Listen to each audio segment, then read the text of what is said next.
Hello mga ka-Facebook, ka-farmers. Ito po tayo, pitas ulo tayo ng sitaw. Yung sitaw po niya, kunti lang yung bunga niya pero malaki siya. So, saka pang sarili lang naman to eh. Saka pag may gusto bumili, nag-ibenta rin ako.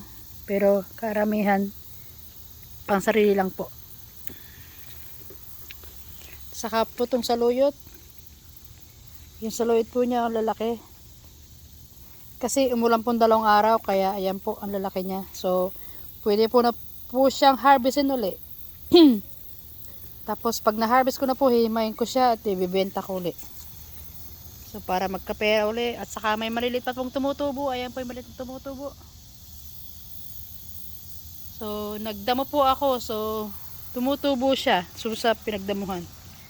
So para mayroon ako uling ma-harvest guys. Ayan po yung mga tinano. Paunti-unti po ako nagdadamo. At ito pong sitaw. Ano rin naman, nakakapitas din po ng pang araw-araw po na makain. Ako lang naman kumakain, saka yung binibigyan ko yung pamangking ko at saka si Gina. So, okay lang pang sarili lang para pang konsumo lang siya kumbaga. So, kahit hindi kunti lang okay na. Ayan guys, nagdamo ko rito. So, ayan. Dinamo ko siya. May tumutubo na uling saluyot. So, mayroon namang uli akong mapipitas. Pinagkakitaan ako guys. Itong saluyot pinagkakitaan ko. Ayan po, may tumutubo siya uli. So, ang tinatanggal ko pong damo yung hindi ka nais na. Ito pong damo to, dapat ito natanggalin eh. So, ayan po. Ay. Nagdadamo ako.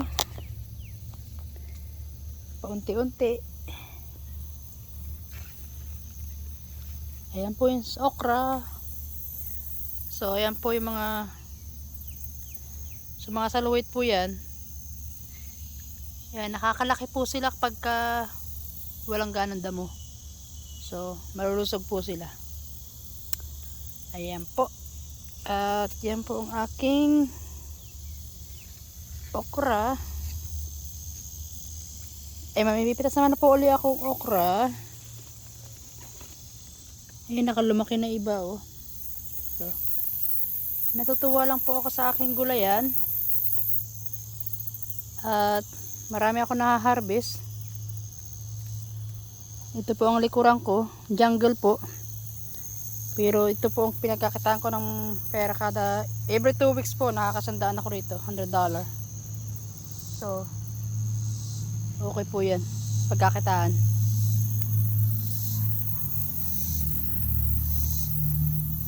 Ayan po. Sa likod bahay lang po yan.